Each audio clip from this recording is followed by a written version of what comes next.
Hello, Lunchtime listeners. Today's special guest on Lunchtime with Monica Chu is jazz composer and pianist Laura Klein. Laura has a ton of cool music things going on, so be sure to subscribe to her email list to find out when she's playing next. Although I've admired Laura's music for a long time, we didn't personally connect until I heard her fully scored piece for piano and decided to learn it. Thanks for joining us, Laura. Hi, Laura. Thanks so much for coming on the show. Can you tell us a little bit about yourself?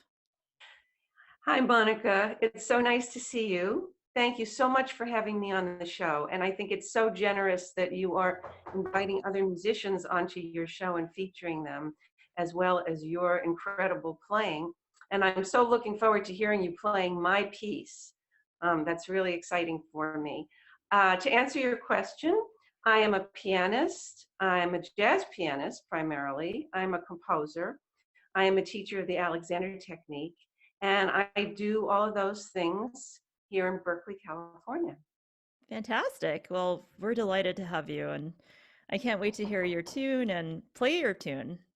Lori, can you tell us a little bit about your quintet?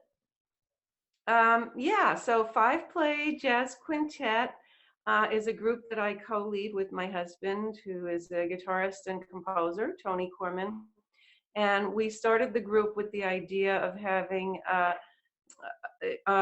a way to present our own music, our own jazz compositions.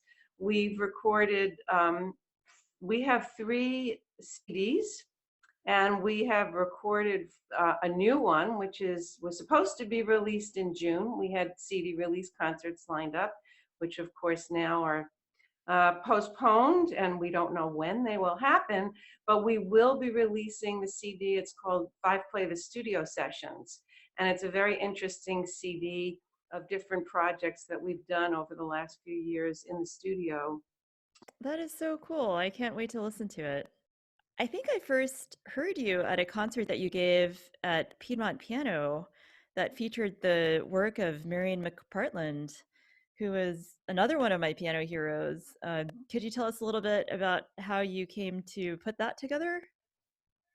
Well, I've been a fan of Mary McPartland since I started playing jazz, which was gosh, this over 40 years ago. I'm dating myself here. And when I was first starting to play jazz, all the musicians I played with were men. All the musicians I was listening to were men. And I was living in Buffalo, New York. And then Mary McPartland came to town with her trio. And I went to hear her several nights in a row and got to meet her because we had a mutual friend, and she was really nice to me. And it was just such a great role model, such a great inspiration to see her up there, just playing wonderfully. And it was just something I had not seen. That is must have been such a pleasure to get to know her and also to watch her rehearse. That sounds like a dream. It was really fun. Lori, can you tell us a little bit about your creative process? So I'm both a composer and a jazz improviser, and those two processes are related but not identical.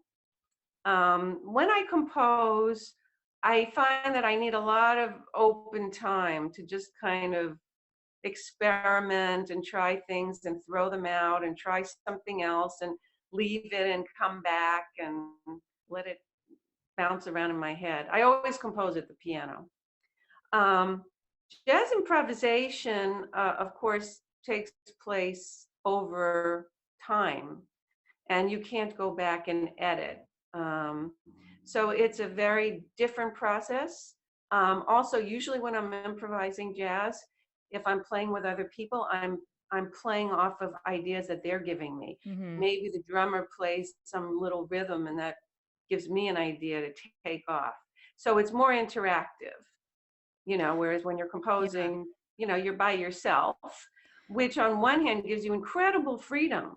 You can change meter, you can change mood, you can change key, you can do whatever you want. But on the other hand, I do enjoy the collaborative process of jazz improvisation where I'm taking an energy from the people I'm playing with, I'm taking an energy from the audience, it's never going to come out the same way twice. So they're different. They're both a lot of fun. Very cool. Well, thanks so much for talking to me today, Laura. I really appreciate your time, and I can't wait till I can hear you play in person again. That would be really wonderful. Well, likewise, Monica, and thank you so much for having me on the show and especially for performing my piece. I can't wait to hear it. Me too. It's been a lot of fun working on it. All right. All right, take care. Take care. Bye. Bye.